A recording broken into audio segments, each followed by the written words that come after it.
Hello friends, my self Krunal Shah. Chapter number 2 સંબંધ અને વિધેય એનો આજે લાસ્ટ લેક્ચર છે, અંતિમ લેક્ચર ભાગ 10 પાર્ટ 10. અત્યાર સુધી આપણે 3 મુખ્ય ટોપિકનો અભ્યાસ કર્યો. સૌથી પહેલું છે કાર્ટેશિય ગુણાકાર, બીજું છે સંબંધ અને ત્રીજો છે વિધેય. કાર્ટેશિય ગુણાકાર એટલે કે A ક્રોસ B, ગણ એના પ્રત્યેક ઘટકને ગણ B ના પ્રત્યેક ઘટક સાથે એક પ્રકારની રીતે ગુણાકાર કરે, એક જોડીઓ બને છે. એક કાર્ટેશિય ગુણાકાર ઉદાહરણ તરીકે આપણે એકવાર રિવાઇઝ કરી લઈએ કે શું છે કાર્ટેશિય ગુણાકાર, શું છે સંબંધ, શું છે વિધેય. તો ધારો કે A = 1 to B = AB, આ એક ગણ છે. તો આમનો કાર્ટેશિય ગુણાકાર A ક્રોસ B શું થાય? એક A સાથે ગુણાય એટલે 1A 1B 2A 2B, આ કાર્ટેશિય ગુણાકાર. જો કોઈ અહીંયા કોઈ ગણમાં નંબર ઓફ A P હોય, નંબર ઓફ B Q હોય, તો number of A cross B શું થાય? તો કે P અને Q નો ગુણાકાર 1 થી Q. જેમ કે અહીંયા જો ગણ એમાં બે ઘટક છે, અહીંયા ગણ એમાં પણ બે ઘટક છે. તો 1 + 2 = 2 4, તો 1 2 3 અને 4, આ ચાર ઘટક થાય. આ કાર્ટેશિય ગુણાકાર છે. કાર્ટેશિય ગુણાકારના ઉપગણને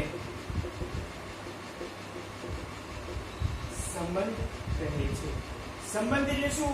કે કાર્ટેશિય ગુણાકારના ઉપગણ. જેમ કે અહીંયા A ક્રોસ B છે, અહીં આ કેસમાં number of A cross B શું છે? 4. તેના ઉપગણો કેટલા થાય? 2 ની 4. જેમ કે કોઈ એક ગણમાં કે અહીંયા નંબર કેટલો, જેમ કે કોઈ ગણમાં P ઘટક છે, નંબર ઓફ B Q છે, number A cross B PQ થાય, તો A ક્રોસ B ના ઉપગણ કેટલા થાય? K થાય 2 PQ. એવી રીતે અહીંયા આ કેસની અંદર કુલ 4 ઘટક છે, તેના ઉપગણ 2 ની 4 ઘટક એટલે કેટલા થાય? 16. તો 16 ઉપગણ થાય એટલે કહી શકાય 16 સંબંધ બને. કેટલા બને સંબંધ? 16 જુદા જુદા પ્રકારના સંબંધ બને. આપણે સૌથી કામ કરીએ એ 16 સંબંધોની લિસ્ટ બનાવીએ. કેવી રીતના? કે ચલો અહીંયા છે 1A, એક એક ઘટક એટલે 1B, બીજું 2A 2B. હવે બે ઘટક લઈએ 1A 1B 1A 2A 1A 2B. 7 થયા. શું કર્યું? 1A 1B 1A 2A 1A 2B. હવે 1B થી સ્ટાર્ટ કરીએ. 1B 2A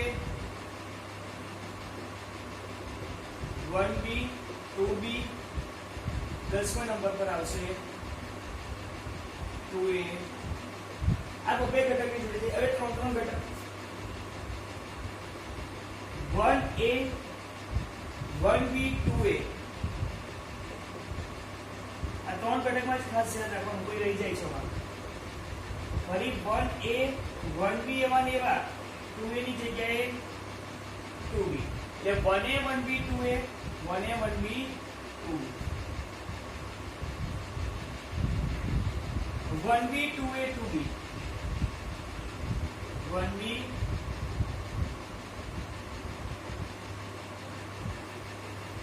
જો ફરી એકવાર આ ત્રણ ઘટક લીધા, આ ત્રણ ઘટક લીધા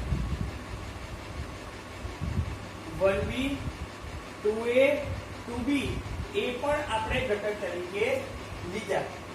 હવે છેલ્લો ઘટક કેવો આવશે? 1A 2A અને 2B. જે નથી આવ્યો 1A 15માં 4 એ 4 1A 1B 2A 2B. અને 16માં ખાલી ગણ. આ 16 પ્રકારના ઉપગણ એ 16 એક પ્રકારના સંબંધ છે. A ક્રોસ B નો સંબંધ. જેટલા ઉપગણ હોય એટલા સંબંધ બને. તો સૌથી પહેલા આપણે કાર્ટેશિય ગુણાકાર A ક્રોસ B શીખ્યા. A ક્રોસ B પછી A ક્રોસ B ના દરેક ઉપગણને આપણે કહેવાય સંબંધ. આ 16 પ્રકારના સંબંધ થાય. જેટલા ઉપગણ એટલા સંબંધ. હવે નેક્સ્ટ છે વિધેય. તો વિધેય એ સંબંધ પરથી જ આવે. વિધેય એ એક પ્રકારનો સંબંધ છે, પણ એ ચોક્કસ વ્યાખ્યાયિત છે. બરાબર છે. એની અંદર શું ધ્યાન રાખવાનું, તો બે કન્ડિશન સેટિસ્ફાઈ થવી જોઈએ. જેમાં પહેલી કન્ડિશન એક a થી b ના સંબંધમાં ગણ a ના પ્રત્યેક ઘટકનો સમાવેશ થવો જોઈએ. બીજું, ગણ a નો કોઈ પણ ઘટક પુનરાવર્તિત થવું જોઈએ નહીં. આ બે કન્ડિશન છે સેટિસ્ફાઈ થાય તો જ આપેલો સંબંધ એ વિધેય છે, બાકી છે નહીં. જેમ કે અહીંયા જો 1a છે, ગણ મેં પહેલી કન્ડિશન કે a થી b ના સંબંધમાં ગણ a ના પ્રત્યેક ઘટક નો સમાવેશ થવો જોઈએ. ગણ a માં 1 અને 2 બે ઘટક છે. અહીંયા 1 છે 2 નથી, આ સંબંધ ના કહેવાય. અહીંયા પણ 1b છે 1 છે 2 નથી, આ પણ સંબંધ ના કહેવાય. તેમાં આ પણ ના કહેવાય, 2a પણ ના કહેવાય અને 2b પણ ના કહેવાય. હવે જો અહીંયા 1a છે 1b છે, a ને b ભલે એની સાથે લેવા દેવા નહીં. અહીંયા 1 એક જ ઘટક છે, 2 છે નહીં, પછી એક પુનરાવર્તિત થયો એટલે આ બી સંબંધ નથી, સોરી આ વિધેય નથી. આ જો 1a 2a આપણી પહેલી કન્ડિશન કે પ્રત્યેક ઘટકનો સમાવેશ થવો જોઈએ. ગણ એના 1 2 છે તો 1 ને 2 આવી ગયો. બીજી કન્ડિશન કોઈ બી ઘટક પુનરાવર્તિત થવો જોઈએ નહીં. અહીંયા જો એક અને બે એક જ બતાવે છે, ફરી આવતું નથી, એટલે આવયો વિધેય કહેવાય. સિમિલરલી 1a 2b એ પણ વિધેય કહેવાય. 1b 2a આ પણ વિધેય કહેવાય. 1b 2b આ પણ વિધેય કહેવાય. 2a 2b એ વિધેય ના કહેવાય, કારણ કે અહીંયા 1 છે નહીં. 1a 1b 2a 1 ને 2 બંને એક બે વખત આયા એટલે આ પણ નથી. અહીંયા પણ એક બે વખત આયા એટલે આ પણ નથી. 1 2 2 આ પણ નથી. 1 2 2 આ પણ નથી. અહીંયા 1 1 2 2 બે વખત આપી નથી. અહીંયા તો ખાલી કરો તો આવે જ નહીં. તો અહીંયા મેં જે જગ્યાએ વિધેય કહેવાય ને ત્યાં મેં ખરું કર્યું છે, જે વિધેય નથી ત્યાં મેં ખોટું કર્યું છે. એટલે દરેક સંબંધ એ વિધેય બનવું જરૂરી નથી. દરેક સંબંધે વિધેય બનાવવાની જરૂર નથી, પણ આપેલો વિધેય એક ચોક્કસ પ્રકારનો સંબંધ તો છે. તો આપણે આખા ચેપ્ટરમાં જે મેઇન કન્સેપ્ટ શીખ્યા ને આ જ છે. સૌથી પહેલા કાર્ટેશિયન ગુણાકાર શીખ્યા. કાર્ટેશિયન ગુણાકાર આપણે સંબંધ શીખ્યા. કાર્ટેશિયન ગુણાકાર રિલેટેડ જે સ્વાધ્યાય છે સ્વાધ્યાય 2.1. એના પછી આપણે સંબંધ શીખ્યા. સંબંધ રિલેટેડ જે સ્વાધ્યાય છે એ સ્વાધ્યાય 2.2 અને સંબંધ પછી જે વિધેય શીખ્યા વિધેય પણ જે સ્વાધ્યાય 2.3. લાસ્ટ લેક્ચર સુધીમાં આપણે આખા ચેપ્ટર દરેક એક્ઝામ્પલનો અભ્યાસ કરી ચૂક્યા છે. હવે આ લેક્ચરમાં આપણે કેટલાક વિશિષ્ટ પ્રકારના વિધેય એનો અભ્યાસ કરીશું. એક અમુક સ્પેશિયલ વિધેય છે, એ વિધેયની વ્યાખ્યા એ તમારે આગળ જતા ધોરણ 12 માં કે તમે જ્યારે ગુજકેટની એક્ઝામ JEE એક્ઝામ આપશો ત્યારે આ વિધેયનો ચોક્કસ ઉપયોગ થશે તમારે.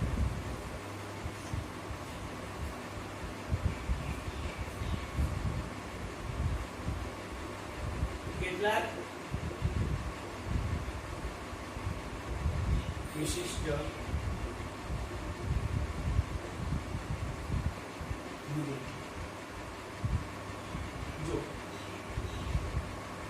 સૌથી પહેલા નંબરે તદેવ વિધેય. તદેવ વિધેય હંમેશા f from r to r હોય. એટલે x ઘટક r માંથી આવે ને એના બદલે y ઘટકમાં r માંથી આવે. f of x બરાબર x. વિધેય કિના વ્યાખ્યા છે f of x બરાબર x. આ તદેવ વિધેયના બે મેઇન ફંક્શન છે, f from r to અને f of x બરાબર x. એનો મતલબ શું કે જો તમે x 1 લો તો f of 1 એટલે 1 જ થાય. x 2 લો તો f of 2 પણ 2 થાય. x 3 લો તો f of 3 પણ, મતલબ જે તમે x ની કિંમત છે એ જ તમારી f of x ની કિંમત છે. તમે x 0 લો, x -1 લો, તો જ્યારે તમે એનો આલેખ આપણે દોરીએ આ વિધેયનો આલેખ, મતલબ આપણે x ઘટક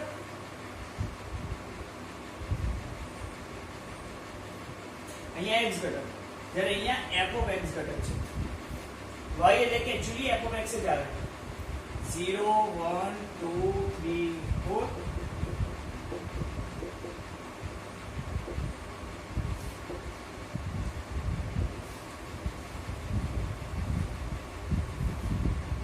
મેં કહું x નું 1 હોય તો મને f of x પણ 1 જ મળે છે 1 1 2 2 3 3 0 0 -1 -1 x to -1 તો f of x તો હવે કટી જો મને એમાંથી પસાર તો હું ચાલે આલેખ દોરું તો મને એક રેખા મળે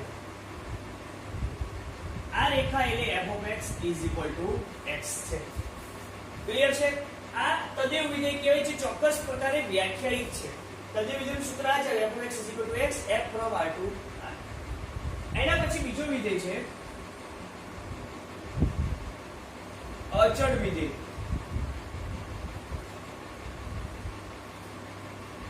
એનું સૂત્ર છે f of x c એટલે કોઈ અચળ આ કેસની અંદર આપણે કહી શકીએ f from r to c r to c નો મતલબ શું તમે x તરીકે કોઈ પણ સંખ્યા લો તમને y તો એક જ ઘટક લેવાનો છે જે છે c એટલે કોઈ અચળ હોય છે ઉદાહરણ તરીકે હું લઉં f of x 3 એટલે એનો મતલબ શું થાય કે જો તમે x 1 લો તો f of 1 પણ જવાબ તમારો ફિક્સ છે 3 x 2 લો તો f of 2 એ પણ જવાબ છે 3 x 3 લો તો f of 3 એ પણ છે જવાબ 3 મતલબ x ની તમે ગમે તે કિંમત લો ને તમારો જવાબ અચળ છે એટલે એનું નામ છે અચળ વિધેય જવાબ અહીંયા આ કેસમાં 3 ફિક્સ થઈ ગયો એટલે જ્યારે હું આનો કોઈ આલેખ દોરું 0 1 2 3 4 -1 -2 -3 1 2 3 4 -1 -2 અહીંયા x અને અહીંયા f of x તમે x 1 લો પણ જવાબ તો તમને 3 જ મળે ફિક્સ 2 લો તો પણ જવાબ મતલબ આ જવાબ મળે છે એટલે આમાંથી પસંદગી કરો રેખા દો તો અભી એક રેખા પસાર થાય આ છે f of x 3 ખ્યાલ આવ્યો છે આ કેસની અંદર f of x એટલે જવાબ બદલાતો હતો 1 લો તો 1 2 લો તો 2 3 લો તો 3 4 લો તો ત્યાં તમે કોઈ બી સંખ્યા લો પણ જવાબ તમારો ફિક્સ છે મેં અહીંયા વ્યાખ્યાયિત કર્યો છે f of x 3 તો કે f of x 5 વ્યાખ્યાયિત કરે 4 વ્યાખ્યાયિત કરે તે પ્રમાણે જવાબ બદલાય સારું ચલો હવે આ કેસની અંદર પ્રદેશ શું આવે કે જ્યાંથી તમે x ઘટક લો છો એ બરાબર પ્રદેશ આપણો r જ આવે કોઈ બી સંખ્યા તમે લઈ શકો વિસ્તાર શું આવે તો વિસ્તાર પણ જે તમે x લો છો એનો જવાબ મળે છે બરાબર 1 લો તો 1 2 લો તો 3 લો તો 3 બરાબર જવાબ પ્રદેશ એટલે x નો ગણ જ્યારે વિસ્તાર એટલે f of x નો ગણ તો અહીંયા વિસ્તાર પણ તમને શું મળે r જ્યારે આ કેસની અંદર પ્રદેશમાં x તરીકે તમે કોઈ બી સંખ્યા લઈ શકો છો x નો પણ પ્રદેશ તમારો r થાય પણ વિસ્તાર શું થાય તો વિસ્તાર તમે જે સંખ્યા વ્યાખ્યાયિત કરી છે એ જેમ કે તમે f of x નું 3 વ્યાખ્યાયિત કર્યું તો અહીંયા મારે છગડીયા કૌંસમાં તમારો કે જવાબ આપણો ફિક્સ છે ઇન જનરલ જો તમે f from r to c હોય ને તો વિસ્તાર તમારો આવે ઘટક c કારણ કે તમે જવાબ તો તમારો ફિક્સ છે f of x નો બીજી કોઈ કિંમત આવવાની તો તમારી સમક્ષ બે વિધેય લખ્યા છે તદ્દિન વિધેય અચળ વિધેય આ તમારું નોલેજ મળે તમે તમારે એક વખત નોટબુકમાં ઉતારી દો પરીક્ષા લક્ષી ખાસ છે નહીં પણ આપણે આ વસ્તુની જરૂર ધોરણ 12 માં તો પડવાની છે એક વખત ઉતાર દો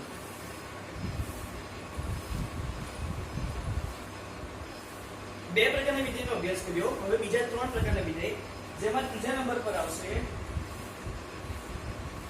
બહુપદી વિધેય એટલે એવું વિધેય કે જ્યાં એક કરતા વધારે પદ હોય જેને f from r to r મતલબ તમે x ઘટક r માં લઈ શકો એનો રૂપ y ઘટક બી તમને r માં મળે અહીંયા f of x કેવી રીતે વ્યાખ્યાયિત છે a0 a1x a2x નો વર્ગ a3x નો ઘન up to so on n x raised to n આ n પદવાળી બહુપદી કહેવાય જ્યાં a0 a1 a2 up to so on n આ બધા અચળ પદ કહેવાય જે belongs to r છે અને ખાસ n ની કિંમત એટલે n પદવાળી બહુપદી હોય તો n એ n મો સહગુણક છે એ ક્યારે શૂન્ય થવો જોઈએ નહીં આ એક્ચ્યુઅલી એક વિસ્તૃત સ્વરૂપ છે આના દ્વારા તમે ઘણા બધા જો જેમ કે હું કહું f of x x નો વર્ગ જે આના પરથી જાય છે કે તમે a0 a1 a3 કોઈ બધા સહગુણક 0 લઈ લો અને a2 1 લો તો આ તમને મળે. હું કહું કે f of x is equal to 3x નો વર્ગ વત્તા 5x નો ઘન, બરાબર છે? તો એની અંદર તમે a0 a1 a4 an બધા તમે 0 લઈ લો સહગુણક, અને a2 તરીકે 3 અને a3 તરીકે 5 લઈ લો. તો તમને આના પછી તમને ઘણા બધા પ્રકારની બહુપદી મળે. મતલબ આ એક્ચ્યુઅલી વિસ્તૃત બહુપદીનું એક સ્વરૂપ છે. આનો તમે આલેખ જે છે ને એ તમારે વિધેય પ્રમાણે બદલાય. આનો આલેખ અલગ, આનો આલેખ અલગ, એક વક્ર પ્રકારનો આલેખ મળે. કેવો મળે? વક્ર પ્રકારનો. તમારે ખાલી બહુપદી વિધેયમાં આવું યાદ રાખવાનું છે કે આ પ્રકારનું એનું સૂત્ર આવે છે, બસ ધેટ્સ ઇટ. બીજું કશું હાલમાં તમારે યાદ રાખવાની જરૂર છે નહીં. x નો વર્ગ, x નો ઘન, f of x is equal to x3 plus x2 plus 1. આ પણ એક આના પછી જ આવ્યું છે. તમે a0 તરીકે 1 લો એટલે અચળ પદ થઈ ગયું. x નો વર્ગ એટલે અહીંયા છે a2 1 લો, x3 a3 ab તમે 1 લો, બાકીના બધા સહગુણક 0 લઈ લો તો તમને આ મળે. એટલે વિસ્તૃત પ્રકારની બહુપદી સ્વરૂપ છે. દરેક વિધેયના આલેખ અલગ અલગ પડે, વક્ર પ્રકારના આલેખ મળે. એના પછી બીજી આવા જ પ્રકારની એક બહુપદી જે છે એ છે એક વિધેય છે સમય વિધેય. સમય વિધેય બે વિધેયનું કોમ્બિનેશન છે. સમય વિધેયને આપણે h of x વડે દર્શાવીએ છીએ. એ બે વિધેયનું કોમ્બિનેશન છે f of x and g of x. એ બંનેનો ભાગાકાર લેવાનો. અહીંયા f of x upon g of x ના ગુણોત્તર એટલે કે ભાગાકારને સમય વિધેય h of x કહે છે. એક કન્ડિશન કાં છે કે g of x ક્યારે 0 ના થાય, g of x not is equal to 0, કારણ કે g of x છેદમાં છે એટલે છેદ ક્યારે શૂન્ય થઈ શકે. ને ઉદાહરણ લઈ લઈએ આપણે. ધારો કે f of x is equal to 1. હવે f of x 1 લઈ શકાય તો હા લઈ શકાય. આ શું થયું? આ અચળ વિધેય. g of x is equal to x નો વર્ગ. તો અહીંયા h of x શું થાય? f of x upon g of x સ્વરૂપે 1 upon x નો વર્ગ. બે વિધેયનું કોમ્બિનેશન છે. પણ છેદ શૂન્ય ના છે. છેદ ક્યારે શૂન્ય થાય? x ની કિંમત 0 થાય. આપણે લખવાનું x not is equal to 0.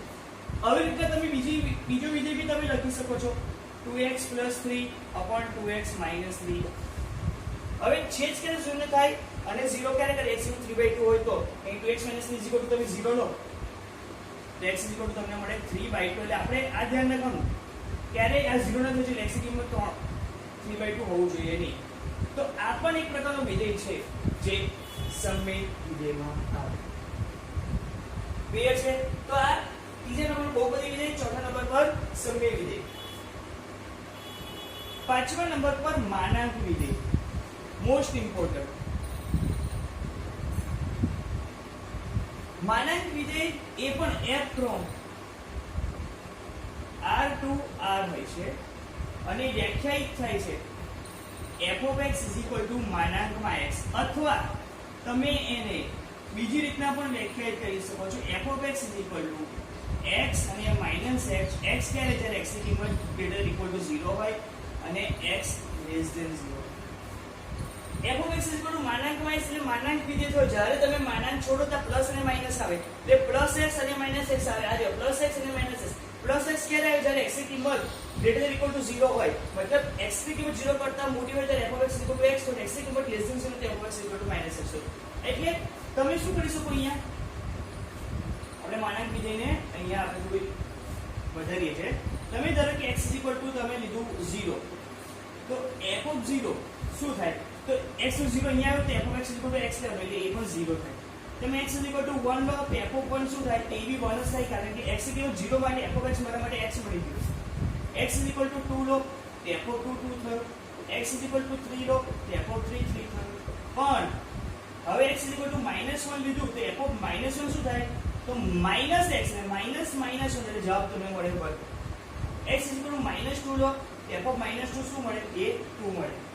એટલે કે minus minus two minus minus plus થઈ જાય. x equal to -3 law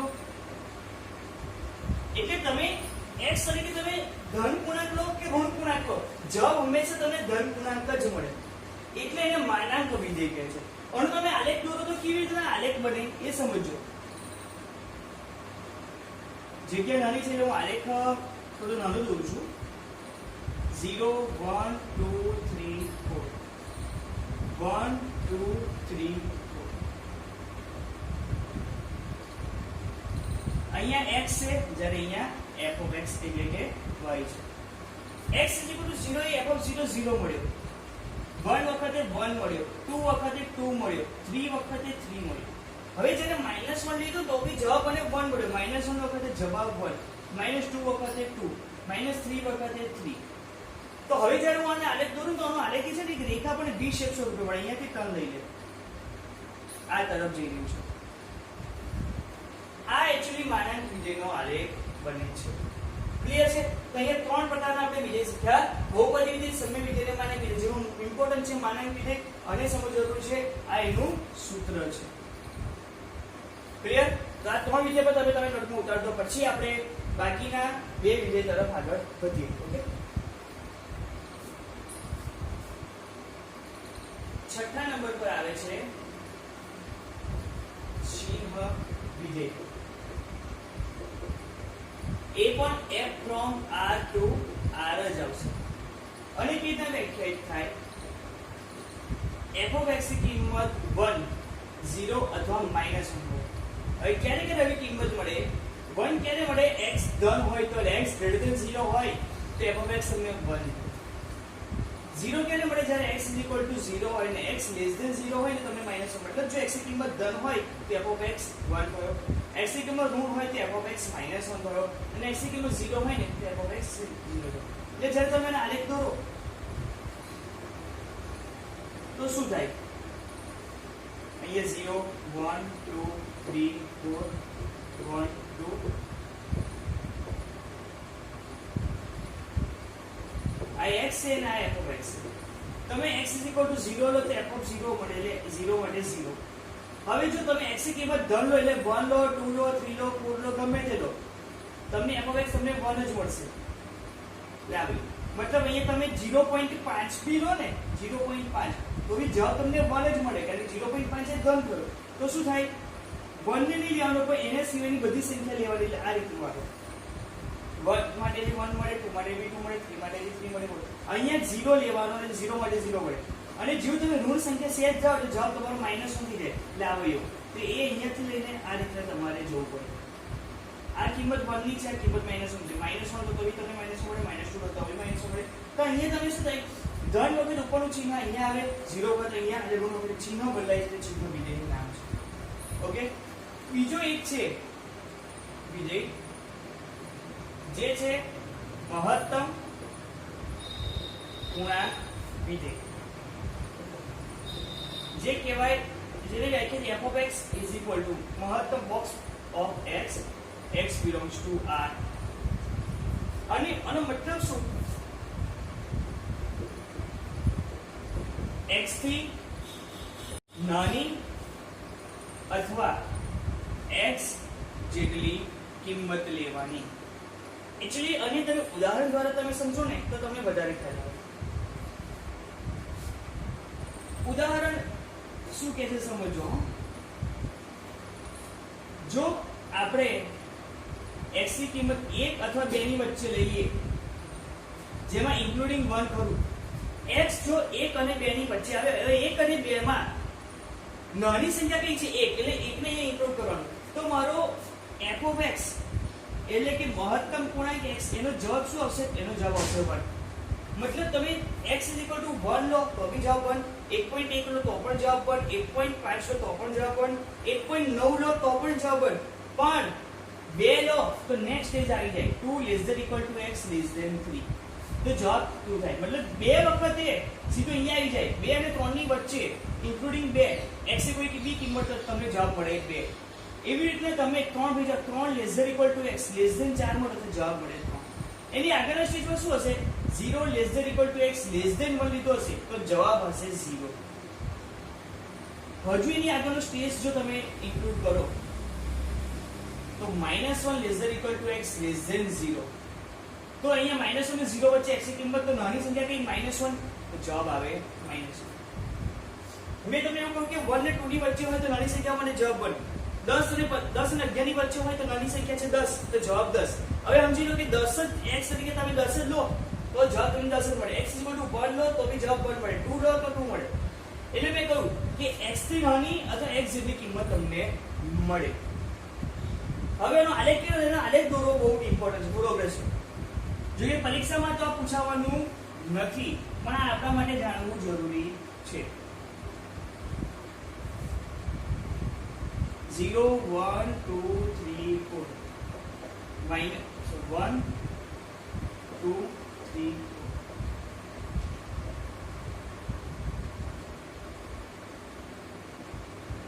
x and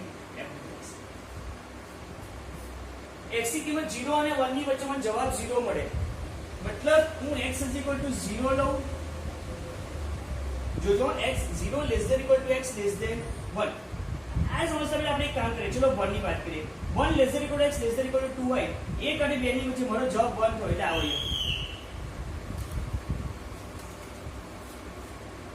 1 અને 2 ની વચ્ચેનો જવાબ મારી પાસે થયો છે 1. હવે જો x = 1 લો તો બી જવાબ, પણ જો તમે 2 લો તો જવાબ બદલાય છે. એટલે અહીંયા આપણે 2 ને ના લેવા, અહીંયા મારે ઓપન સર્કલ કરવું પડે. આનો મતલબ શું થયો? તમે x = 1 લો છો તો જવાબ 1, 1.5 તો બી જવાબ 1, પણ 2 લો છો તો જવાબ 2 નથી આવતો, અહીંયા ઓપન સર્કલ છે. 2 નો જવાબ શું આવે? 2, તો ઉપર જતું રહે. અને 2 થી 3 વચ્ચેનો જવાબ આવે 2, પણ 3 ને લેવા નહીં. 3 લો તો ઉપર જતું રહે. 3 થી 4 વચ્ચે જવાબ આવે, મતલબ આ એક સ્ટેપ પડે. એવું આગળનું સ્ટેપ આવું હશે, એની આગળનું સ્ટેપ આવું હશે, એની આગળનું સ્ટેપ આવું હશે, એની આગળનું સ્ટેપ આ રીતનું છે. તો આ રીતના સ્ટેપ પડે. આ રીતે મહત્તમ પૂર્ણાંક વિધેયનો આલેખ દોરાય. બહુ જો ના સમજ પડે તો કોઈ પ્રકારની ચિંતા નથી. આપણે આ એક ટેમ્પરરી જ આપણે અભ્યાસ કરી રહ્યા છે અને આમાં કોઈ ચિંતા કરવાની જરૂર નથી. આ વિશેષ પ્રકારના વિધેય છે, તમને કદાચ આગળ જતા યુઝફુલ થવાના છે. એ વખતે આનો ફરીથી બી આપણે અભ્યાસ કરીશું, પણ ચેપ્ટરમાં આપણે આપીશું, આપણે એની ઇન્ટરનલમાં કરીએ છીએ. તો આજે જેટલા બી સાથે સાથે વિધેય જે ચલાયા છે એક વાર ફરી એનો વિડીયો જોજો. એક વાર ફરી તમે નોટબુકમાં તમારે આ નોટબુકમાં ઉતારી દેવાના છે, આનો અભ્યાસ કરવાનો છે. અને અહીંયા આપણે ચેપ્ટર નંબર 2 સમાપ્ત કરીએ છીએ. નેક્સ્ટ લેક્ચરમાં આપણે એક નવા પ્લાનિંગ સાથે, નવા કન્સેપ્ટ સાથે આપણે આગળ વધીશું. ઓકે, ધન્યવાદ.